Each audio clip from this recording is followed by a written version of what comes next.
Welcome to Learning Linux Fundamentals, a video course by Puck Publishing. My name is Oliver Pelz and I will be your guide throughout this course. This course is an introductory course, right for anyone who has never used Linux before or has just started out learning it.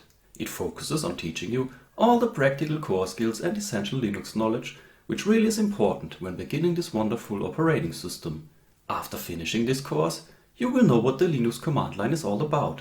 Be a confident Linux power user who knows how to do all the basic everyday Linux tasks and will have built up the right foundation to understand and dive deeper into more advanced Linux operating system topics. This is the first video of section 1, which gives you an overview of the whole training course. But what exactly is an operating system such as Linux? An operating system, or short OS, is a special piece of software running on your computer to make it possible to start and run your programs such as Word or Excel. Besides that, it handles your computer's input and output for you and delivers file system and hardware control. Examples of operating systems you already may know are Windows, Mac OS X, iOS or Android. Linux is not the name of a specific and full working OS, but implements only the essential inner core of it, which is referred to as the kernel. Most types of Linux OS do not cost anything, but provide thousands of programs and software to use completely free of charge. Most of these programs are also open source, which means you can view the exact blueprint of how the program has been created and can be changed by anyone. One very important area in which Linux is very popular and used heavily is managing many network services. These are programs which run in the background of your Linux server continuously, waiting for external events to respond with some kind of action or information. Examples are popular internet services such as a web server, which presents websites to the user, mail servers for email communications, and also database servers to store and deliver any kind of data. As said before, Linux is only the name of the kernel part and not a full working OS.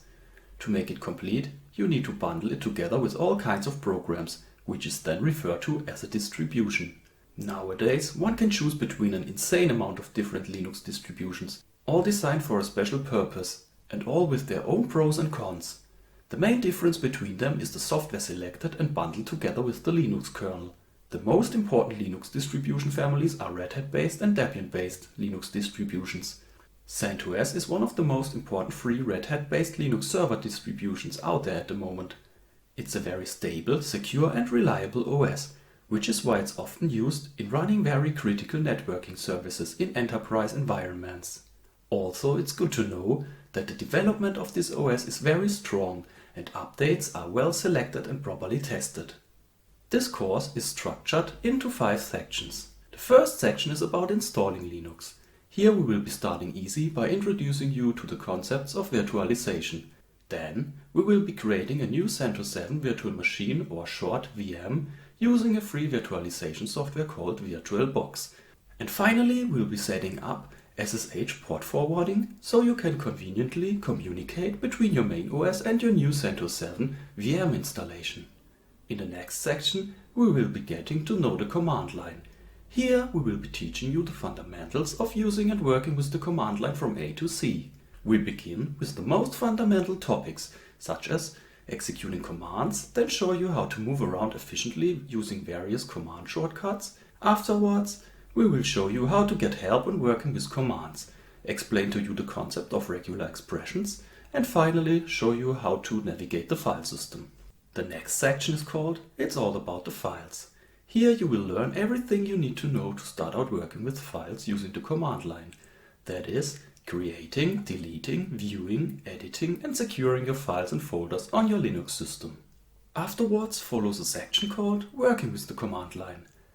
After you have gained first experience and confidence using the command line, here you will learn all the important programs and commands you need to know for your everyday work with Linux. Here we will also introduce you to the wonderful art of shell scripting. Finally there is Advanced Command Line. In this last section of the course, you will learn more sophisticated concepts. These are to show you how to control system services, understand how to update and install new software on your system, how basic networking works on Linux, how you can manage your file system, helping you troubleshoot errors and how SSL and certificates work on Linux. We end the section by showing you what access control lists are and how they can help you increase the security of your system. Please note that this course fully focuses on the Linux command line. This means you only type in text to control your computer, instead of using other input devices such as a mouse and graphical user interfaces like on your typical Windows or Mac OS X desktop. Using the command line is and will always be the most efficient way to interact with your Linux system, and really is all you need when working as a Linux power user or system administrator.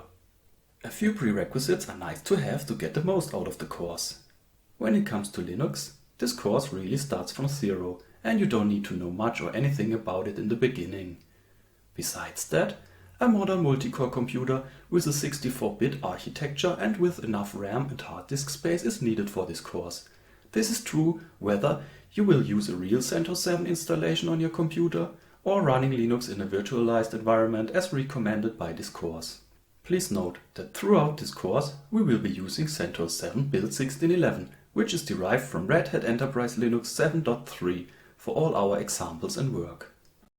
In the next video, we will begin our video training by showing you everything you need to know about virtualization, which is the preferred way of installing and running CentOS 7 Linux for this course.